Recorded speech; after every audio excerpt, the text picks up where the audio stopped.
I'm not where I need to be online here. I got done chatting with you and need to be somewhere so I can go live on the online university too. So give me 1 second.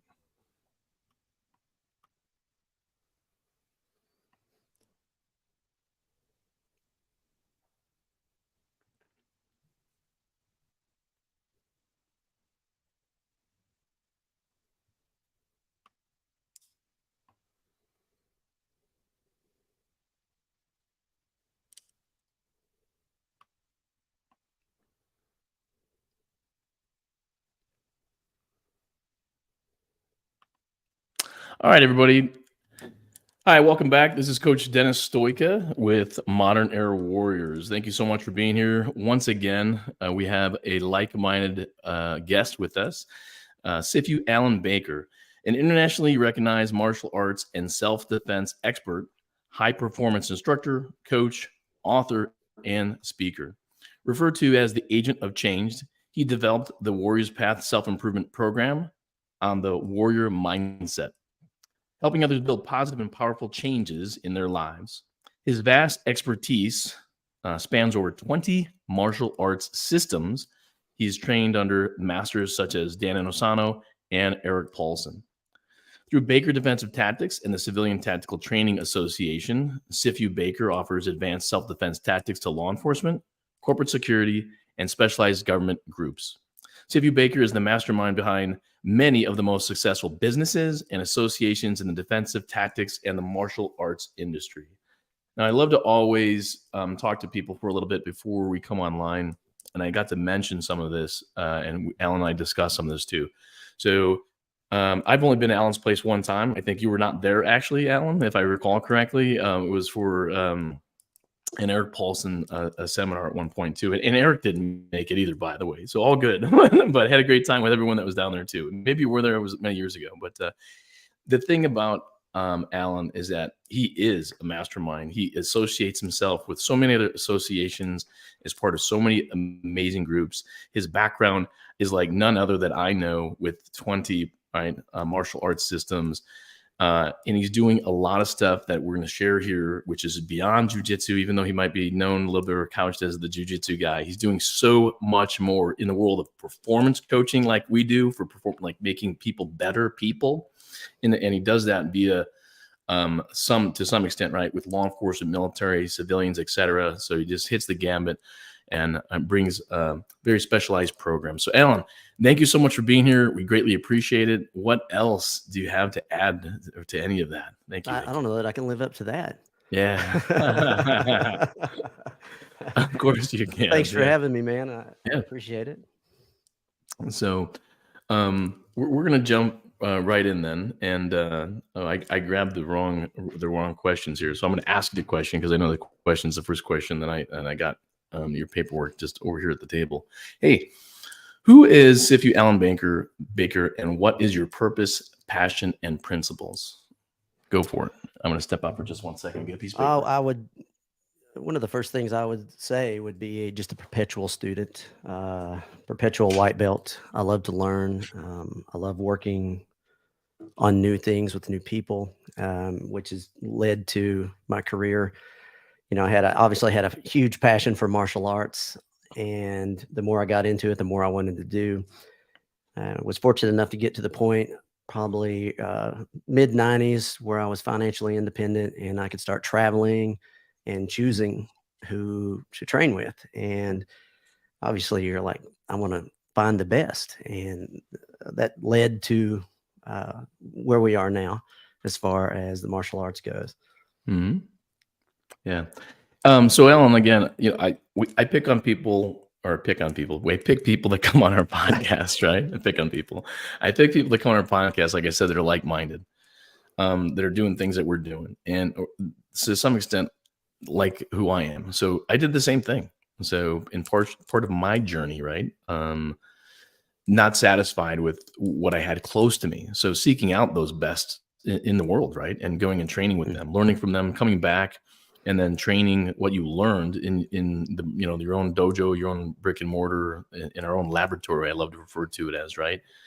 and then going back for more, and then coming back and practicing, and going back for more, and coming back for practicing. And you've obviously done that with so many amazing people in the world. So tell us about your businesses, multiple, right? So you have the Atlanta Martial Arts Center, Mhm. and Living Mechanics online programming. That's down in Georgia, and also online on your website, the Civilian Tactical Association, Baker Tactical, and the Warriors Path too. So take as much time as you need there, so we understand what all those are and what you have to offer.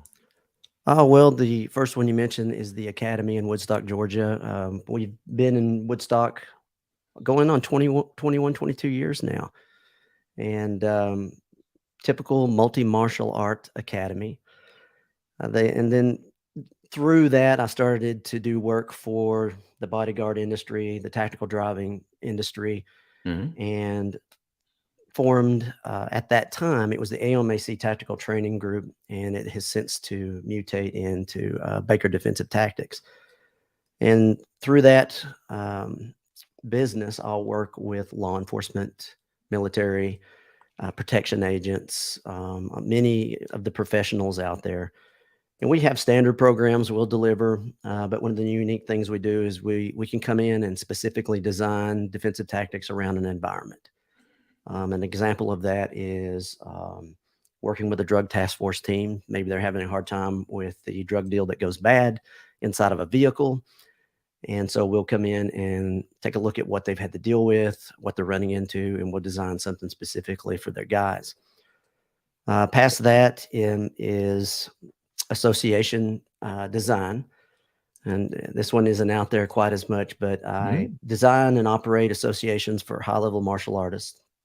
And been very fortunate to do that probably for 8 to 10 prominent organizations internationally. And past that would be sifualanbaker.com that has started to offer coaching, a Hmm. lot of the online academies that you spoke of, and those type of things. It's a little more focused on Warriors Path, which is the personal development program and that type of thing. Hmm. Yeah. So I like to refer to the coaching that I do as performance coaching, right? And so because when people don't understand, like I do coaching, you try to explain to it, it's performance coaching, right? And so it's about taking you from where you are to where you want to be. And if they're totally don't understand it, I said life coaching, but it's not life coaching, right? Right. So life coaching is like the old term, not really associated with building the warrior's path, if you will, right? In my opinion, about making stronger people physically, mentally, emotionally, etc. And I think that's the area that I focus on, and I believe that's the area you're focusing on too, right? Because when we're working on the physical hard, the mental toughness, emotional resiliency, and we can do that with maybe physical environments, physical fitness, martial arts, shooting, things of that nature, right? Building stronger people, and I kind of joke about it, but I think there's some reality to it too, right? But stronger people are harder to kill. So, Absolutely. and whether that's you know, the guy that's taking care of his family, the lady that's taking care of her kids, whatever that may be, right? Friend that maybe puts more time into self reflection, their own personal development, right? And that leads into all aspects of their lives, whether that's on the mat, in the gym, in the boardroom, at home, etc. Just with all our relationships. Anything else to add on that? Totally agree. At a high level, 1,000 mile view, you're adding in specific life tools to Mhm. improve overall performance. Yeah. You want to vibrate at a higher level, and through doing that and existing at a high level, you will achieve more. Hmm. I'll get a lot of clients that'll come and they'll specifically say, "I want to work on this business," and I'll talk to them about taking that 1,000 mile view and taking a look at life as a whole. Hmm. Really, that business is just part of a financial machine that's going to create freedom and then ultimately give you the ability to separate yourself from the system. Hmm. Um, you know, Regardless of what it looks like, it doesn't necessarily have to look like an old school business. There's multiple different ways to create revenue streams. So Yeah. In that case, it just becomes a tool, one of the legs on the table that elevates you. And I think part of that, right, is hanging out with people or learning from people that have already done it or been there or can help, right? Good Again, mentors. mentors and communities of practice. I like to refer to them both as mentors and communities of practice, right? Hanging out with the best. If you're the smartest person in the room, right, then you're probably in the wrong room. Agreed. So, Yeah. right, good to go. It's All right, one of the few sources of actual living knowledge. that's You'll right. hear a lot. Go read a book. Go read a Mhm, book, and that is good. I read a lot, but I don't place it before spending time with a living mentor, mhm, someone that is uh, in the industry making a real change. mhm. Um, Creating that creative mind. Yeah. I look to get around those as I possibly can. So, where do you see yourself and your businesses in 5 years? Oh wow. Yeah, tough one. Well, I'm currently kind of in the phase of developing systems Mhm, and starting to build teams. So, if you've gone through that process before, probably know what that looks like, but been doing a lot of it myself, or I'll have a family member, someone close to me who will pick up bits and pieces. But after a certain point, you have to get organized and you have to build a specific system and give it to a good team. And so that's where I'm at right now. So hopefully in 5 years that will be in play, which allows me to have a little more freedom to focus on the big items and help more people, grow yeah. more programs, create more. Yeah, awesome. Yeah, that's exactly where I know you want to be, where I want to be, et cetera, too, right? And you do need a team of people around you to accomplish. You can't do it all yourself. All right. Hey, so tell us about your associations that you belong to, too, right? So I know Combat Submission Wrestling, Resilient Warrior Foundation, Executive Protection Institute, Vehicle Dynamics Institute, others like Pedro Sauer, et cetera, and others. Go ahead. Well, one of the first ones that comes to mind is Guru Dan Anasano. I've been Hmm. with him for years. His association, tremendous role model. There'll never be another Dan Anasano out there. Hmm. Combat Submission Wrestling with Sensei Eric Paulson. Very fortunate. Eric is like a brother to me, and I get to help him run his organization, which is Hmm. fantastic. Very awesome team with that organization. And Sifu Francis Fong, I'm one of the guys behind the scenes in his organization. Hmm. He's down in Sifu, Georgia. He's down in Georgia, yes, too, not too far from you. Yep. Hmm. teaches Wing Chun Kung Fu, but he has his own way of doing it, and the man's incredible. Um, Work a lot with Tuhan Tim Wade, Pikiti Tersa Global Organization. Obviously, you mentioned Master Pedro Sauer. Been Hmm. with Master Pedro, wow, somewhere might be 30 years now. I don't know. I'd have to sit down and figure it out. Um, those are probably the main ones. The Hmm. Kizzy Fighting Method Yep. Association out of Spain. I'm connected to those guys. And then on the tactical side, the Executive Protection Institute Hmm. out of Virginia and New York, Vehicle Dynamics Institute out of Jersey. And then lately, been doing a lot more work with a lot of those like-minded Hmm. entities Awesome. through the tactical training business. And we talked. I'm not gonna throw the question in here. I want to get through some other questions, but I want to come back to kind of this and how maybe people know you, and then other things that you're doing, and maybe some of that law enforcement question that we talked about before we went live too. But I want to make sure we get through some stuff that's important. It's all important. We could be on forever, right? But I love 30 minutes, 30-minute coffee talks for everybody. Hey, so tell us All right. about your book. Tell us about your books, Morning Mastery and the Warrior's Path. Well, Warrior's Path. One thing I learned as I come through my career is you learn techniques on the mat, but off the mat you'll often pick up life skills, life tools from your different teachers and mentors. And I was a perpetual note taker. I would jot them down, and those life skills that I learned off the mat had a huge influence on my life, not just in the martial arts, but in the business world, relationships, achievement overall. So after so many years, I had a list of those. and Mhm. a stack of notebooks, Yeah. pile high, So I started to compile those together, and that's what was the foundation for the first book, Warrior's Path. And, I don't, at the time, I didn't get to teach those things as much. Mhm. Actually, writing the book has led to more opportunities through the Warrior's Path training program to Mhm. start teaching it and sharing it. Super powerful things.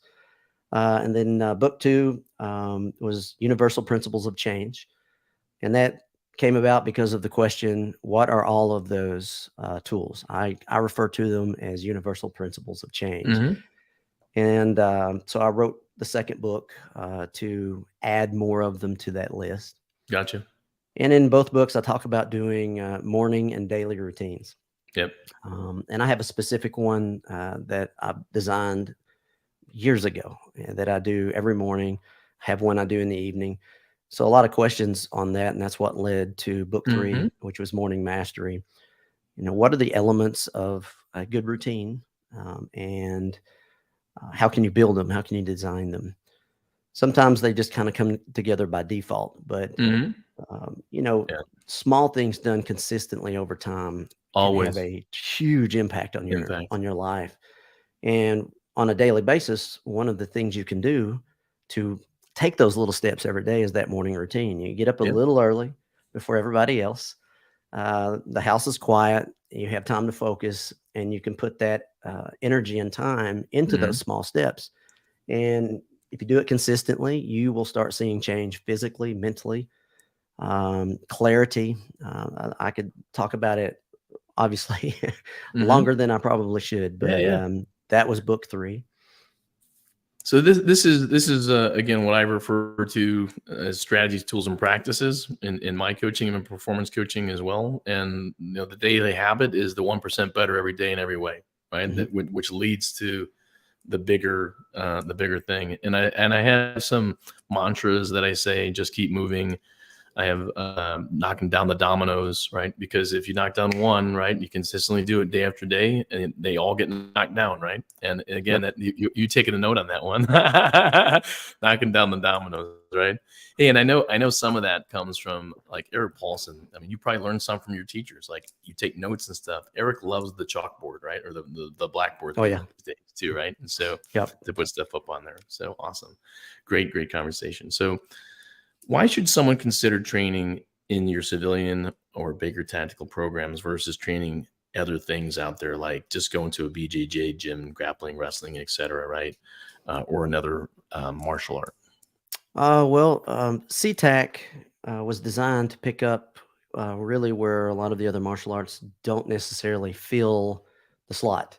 Hmm. And what I mean by that is, one, like self protection. A lot of times, you can hire a bodyguard that can do threat assessments for you. He can do advanced work for you. But if a civilian could learn those tools and be able to do it themselves, it would greatly enhance their safety. Hmm. And that leads into like more self-defense. But even in self-defense, it's important as a civilian to have, for instance, multiple levels of force and answers for them, because most of the engagements can start in a social exchange. We're having a talk, I say something you don't like, and it elevates from there. So one is those verbal skills, the gift of gab, and having tools that you can use in an elevated situation prior to contact. How to navigate critical distance, which is the space between you and a potential Hmm. threat, and use Hmm. it to your advantage.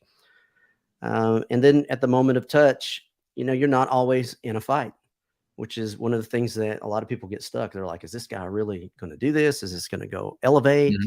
What should I do? So you should have a low level of force, non insulting method, a system in place so that you can make contact, interact, and do it in a way that doesn't elevate that situation. If Hmm. anything, it actually can help you de escalate it. De-escalate it. Yep. Correct. And, most martial arts don't do that. We line up, we throw them up, and it's time to go. Time to go, right? So, yeah, you're already at the assault level of this exchange.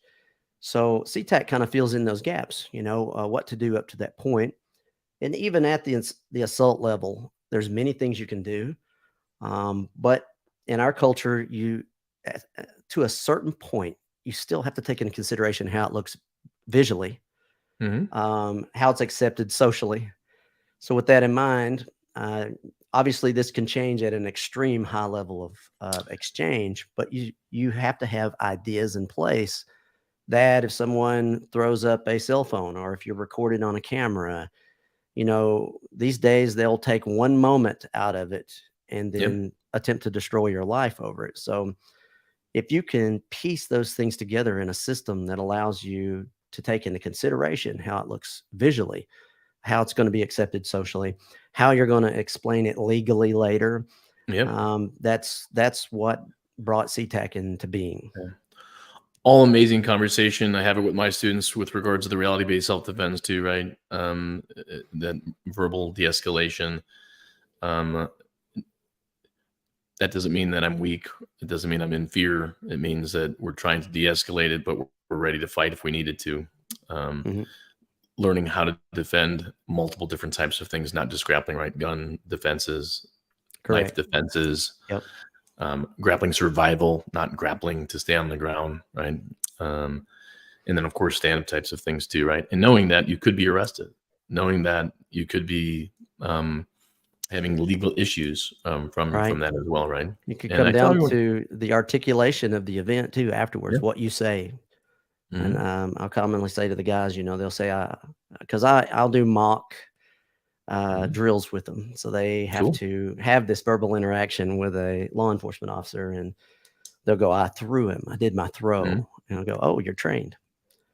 It's like, uh-oh. hmm, Um, yeah. And, you're going to perform how you train under stress, absolutely, especially under stress. So it's absolutely. like, This is why. So, Ellen, this is why I love jujitsu and I love striking, but I could care less about becoming a black belt. And I don't know. This is a question.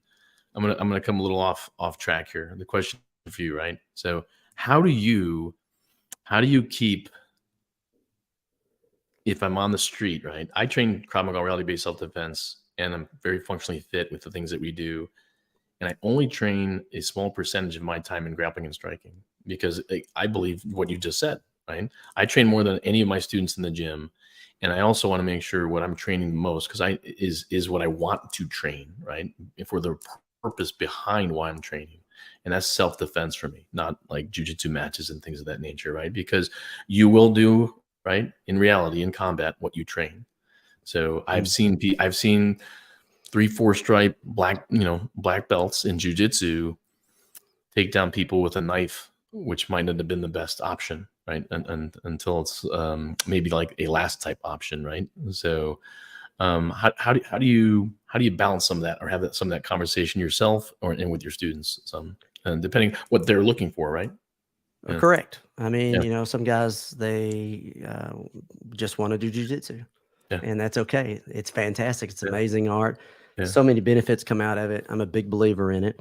Mhm, But generally, when I start to look more on the self defense side of the house, there are multiple options that can happen on the ground, and grappling is one of them. Another area that we study commonly is counter grappling or anti grappling. And that is a study of what generally grapplers or grappling needs to achieve to be successful. And I want to know how to use that against them. Not necessarily on a jujitsu mat, but in a parking lot. mhm, My family's there and I need to end this very quickly. And then past that, another area would be like ground fighting. Um, you could say a lot of what you see in MMA is ground fighting, but there's so much more to it because you also have to take into consideration the potential second opponent. mhm. You hear a lot. Well, there's nothing you can do. Well, I would still like to have some answers and train them because I don't want to You be one to you give you up. you you just did it, and at least and train them, right? So Correct. it's not the Uh, first time that you're seeing it when it happens. Mhm, yes, and that leads to a lot of changes in thought patterns mhm, when you're on the ground. So a lot of times grappling will grapple to re-grapple, and on the street, I'd like to grapple to fight. I want to mhm, make space, get a better angle, and be ahead of time.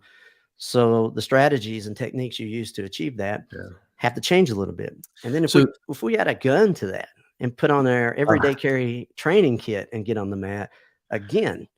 We have to change things. So this was the conversation. That was the kind of the question that I was going to get to. So, and we're bleeding into the other questions already too, right? So I said if we have more time, I wanted to throw that one out there. Look, so we kind of hit almost 3 things here, and we're getting short on time. We're already amazing. So, what is the civilian or Baker tactical training like? Who is it for? And you kind of hit a little bit on it too. So I'm going to go there already, right? Why may classic martial arts not be the right fit for fighting, right? Some submissions. Why is fighting and submissions maybe not enough? And then you kind of already hit that, right? Services, multiple attackers, legal considerations, right? But I don't know if you have anything more to add on that too, especially like the kit for law enforcement, at least, because we discussed that before we went live too. Right. And I mean, civilian as well. I carry, and I generally will have, a firearm and a straight blade. And that's the same kit I wear when I go to class. We have a training kit, and you wear it in everything. You're striking, if you're doing knife play, pummeling, grappling, and it will change your perspective on a lot of things. It did me quite a bit. I had to go back and change a lot of my fundamentals, things that I'd learned for decades, and they were correct until I put that on, and I allowed my opponent the submission or the finish of just taking it from me and using it against me. And so it forced me to change a lot of things, and including mindset. So, and this is where you could I love this phrase as of late the last few years, right? You do you, right? And so if someone loves the grappling and they love BJJ, and that's awesome. Do your grappling and do your BJJ, right? But for those that maybe did not understand what you said, the EDC, everyday carry, means that we're carrying firearms. Law enforcement is carrying firearms. Many civilians are carrying firearms. Down in Georgia, Virginia here, West Virginia, more and more states have open carry, constitutional carry, right? So more people are carrying handguns these days, and it becomes very, very different when I'm grappling on the ground. And I always love to say, right, I can only do one thing well, right? So if I want to hold you, I can hold you well. If I want to punch, I can now only hold you maybe half as well, or none if I'm going to totally give up and punch with 2 hands and kick, right? And so and then throw your handgun in there and trying to protect that if they're reaching for it or not reaching for it, right? And if you haven't practiced your jujitsu with rolling around with your weapons on, you're doing yourself a disservice if you do carry. Yeah, it'll, if you're an advanced player, get ready to be a white belt again. Yep. I remember the frustration putting that on, and it was like a submission for my opponent, and he's take it from me, you win, which led to shift in perspective, technique, fundamentals, everything. And this is some of your expertise that you have outside of BJJ, no doubt about it. So I got to go here because I love this question, right? When stakes are high, there's a small margin of error, and the more dangerous the situation, right? I'd like to talk about that. And then, does it require a simpler solution? Does it require going back to the basics? When the situation is tough, it's high, there's small margin of error, it's real, it's on the street, it's not in the ring, it's not at the dojo anymore. What are your thoughts? Well, simplicity is mastery, especially under extreme stress. Yeah. I like to refer to it as the puppy dog mind. You can take a lot of heat, but after you get down to a certain point, that midbrain is going to take over. And the tricks you've taught that dog is what's going to come out under stress. So they have to be multi-tools. They have to have the ability to exist in multiple environments. They have to be high percentage ideas. Mm-hmm. And, I love martial arts, but they don't always tell us the truth. Sometimes they're a little systemized in their opinions, and we have to get above that and start to create a system that is specifically for us. All arts were designed by man, for man, therefore man is ultimately the answer and not the martial art. So we have to build that system specifically for the human machine. And my machine is different than yours and anyone else's. So finding your own method, I mean, Bruce Lee right there, Mhm. is very powerful, and keeping it simple. And So then this having the environments to test it in. this Uh, is this this is why I don't like necessarily some in jujitsu these days are teaching a very much of a linear program where everyone's learning the exact same techniques, right? I've been told from some teachers that I don't have permission to discount something yet. I need to practice it, need to train it, see if it fits you, right? But at the end of the day, different body shapes, sizes, flexibility, mobility, strength, power, speed, size of the body, lanky, bigger, muscular, etc. All these things, age. There's yeah. many factors that are going to pick, all right, or help you pick defense that works for best for you, right? And so, um, any comment on how that individual picks those specific things that work for them? Well, I would say, don't get caught up in the system or the systemized mindset, the Yeah. opinion that the system will give you. A lot of times, its opinions will lean toward what it feels is truth. If you're developing something for self defense, you say, I want to be able to do this to protect my family on the street. You still go to class, love jujitsu, still go train because that environment is so powerful. What it will teach you, it'll give you attributes that you will not find anywhere else. But at the same time, you can say in my mind, I don't know that I'd specifically do this move because I carry, and I don't know how that would feel on asphalt or Yeah. crammed into a corner. So I think I'll change it. Or Yeah. if I don't know what to do, I might have to go and find a like-minded instructor Yep. who's walked that path a little bit. Yep. And we kind of talked about that too, right? Going out Right. and finding those best people and learning to train with. And you can start to determine what you're going to do. And Yeah. martial arts are a fantastic source of information. So just like what we said, if I can't find the mentor, maybe there's a specific art I could go look into. Mhm. If it's blade fighting, there's multiple systems of Filipino martial arts that has some fantastic answers. But when I get them and I bring them back, I go, can I do this legally in the United States? Yeah. Does it fit the culture I live in? Or, how can I adjust it so that it's okay legally for me to Mhm. do this? And so you have to change those. The system will not do that for you. No, no. Yeah. Awesome. All right.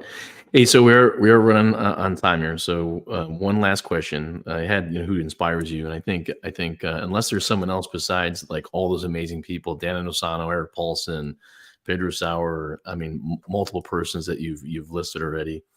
Um, if you have someone else to add, I think you kind of hit that. But anybody Those else? guys are like family members to me Yeah. now, so definitely they're had a huge influence on me. All of my mentors Yeah. over the years, mom, dad, um, very fortunate to be or given the opportunity just to have them on my journey, be able Mhm. to pick their brain. Thank God they tolerated me because I know I'm a pest sometimes about it. So, So I know a couple of things that you do outside the gym, but other people may not. You have some passion in scuba diving and some other stuff, though. So when you're not in the dojo gym or creating programs, writing books, things of that nature, what do you love to do? well, I grew up outdoors. I was one of my teachers at a young age. He owned an expeditions company, Hmm?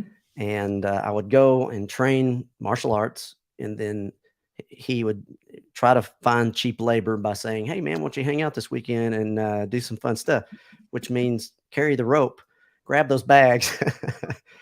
But it allowed me to get introduced to rappelling, climbing, mountaineering, diving, and I loved it. At the time, I thought all kids grew up that way, and later Yeah, I found out that wasn't so much the case.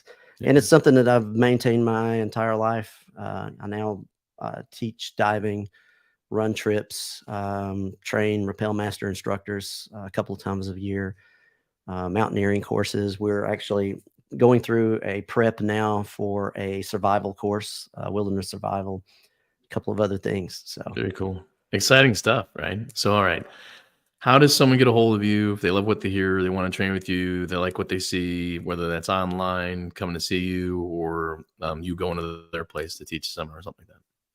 for all of that, the best place to start Mhm. is the website, sifualanbaker.com, SIFUALANBAKER.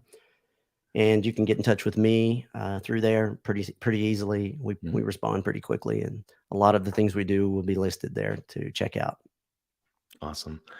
All right. Well, hey, I cannot thank you enough. Amazing conversation, amazing martial artist, amazing coach, amazing speaker, amazing writer.